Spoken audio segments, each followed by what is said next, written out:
రాలిన ఆకు మేల్బసిడి రాగముగా చిగురించును. మన భారతీయ సంప్రదాయంలో ఉండే విశేషం ఏమిటంటే, వెళ్ళిపోయింది ప్రతిదీ మళ్ళీ వస్తుంది, నువ్వు కంగారు పడద్దు.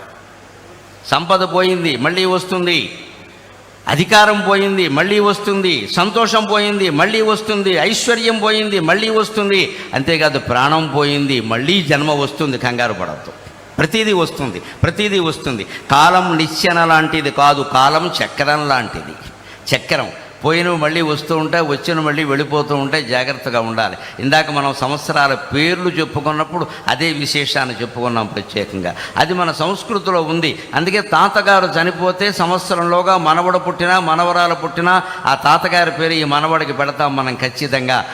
ఆ మామగారు కూడా ఉండి మా పెనిమిటి వాడిని ఎవరు ఏమి అనడానికి వీలు లేదు అంటుంది. అంతే, తాతగారు ఎక్కడికి పోలేదు, మళ్ళీ మనవడైన ఇంట్లో పుట్టాడయ్యా అని చెప్పడం. ఇప్పుడు కొత్త కొత్త పేర్లన్నీ పెడుతున్నారు, కానీ పూర్వం అమ్మమ్మ పేరు, తాతయ్య పేరు, మా అమ్మ పేరే పెట్టేవారు. వాళ్ళని కూడా వీళ్ళ ఆశయాలకు అనుగుణంగా దానికి తగ్గట్టుగా పెంచేవారు. అది మన సంస్కృతి. అందుకే శిశిర ఋతువులో రాలిపోయిన ఆకులన్నీ వసంత ఋతువులో మళ్ళీ వస్తున్నాయి. పోయిన చైత్రమాసం మళ్ళీ వచ్చింది, పోయిన శుక్లపక్షం మళ్ళీ వచ్చింది, పోయిన పున్నమి మళ్ళీ వచ్చింది, పోయిన తిథులన్నీ మళ్ళీ వస్తున్నాయి, పోయిన నక్షత్రాలన్నీ మళ్ళీ వస్తున్నాయి. నీకు పోయింది అనుకుంటున్న సంతోషం కూడా మళ్ళీ వస్తుంది ఖచ్చితంగా. ఈ ఆశావాదమే ఉగాది, ఆశావాదమే ఉగాది. రాలిన ఆకు మేల్బసిడి రాగముగా చిగురించు, ఎండుదై వ్రాలిన మ్రోడు జీవరశరమ్య శిరస్సున పైకి లేచు. ఎండుదై వ్రాలిన మ్రోడు జీవరశరమ్య శిరస్సున పైకి లేచు. పాల్మాలిన లోకమందు అవమానము కండు ఘటిల్లెనంచు, గగ్గోలుగా నేర్చెదేలా. పాల్మాలిన లోకమందు అవమానము కండు ఘటిల్లెనంచు, గగ్గోలుగా నేర్చెదేలా. నవకోరక రాగము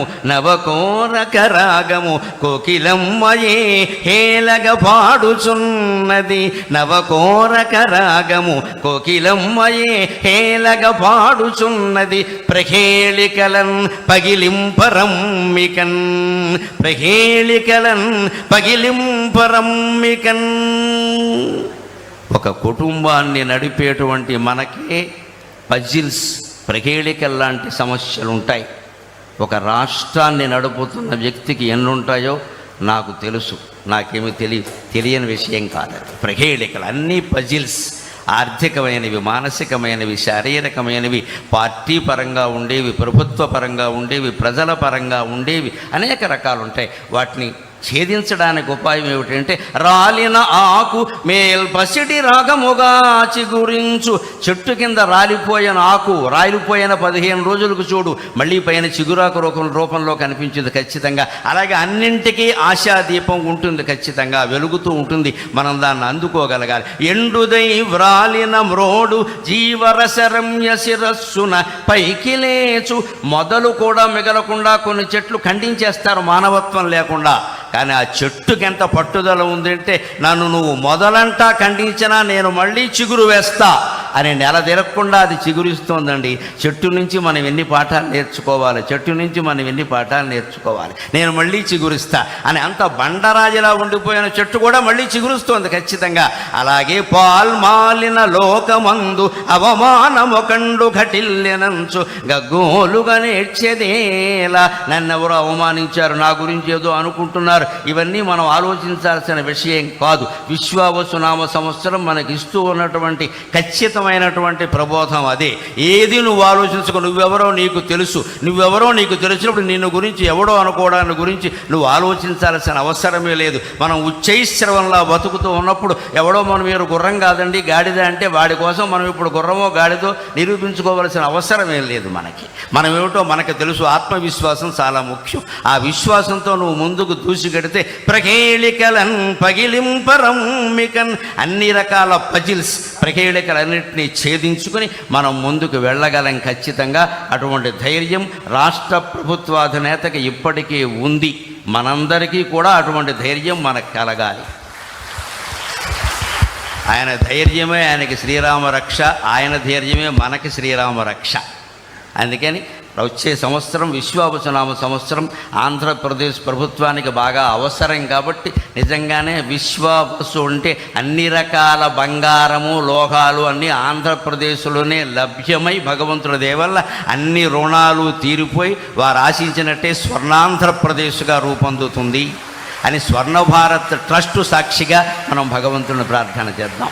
స్వర్ణం ఉన్న చోట స్వర్ణమే ఉంటుంది. ఇది స్వర్ణాంధ్రప్రదేశ్ సాధించాలి అంటున్నది స్వర్ణ భారత్ ట్రస్ట్లో. నాకు నిన్న ఈ ట్రస్ట్ గురించి కూడా ఒక్క వార్త నిన్ననే పేపర్లో చూసి ట్రస్టు అధిపతులకు నేను నమస్కారం చేసుకున్నా.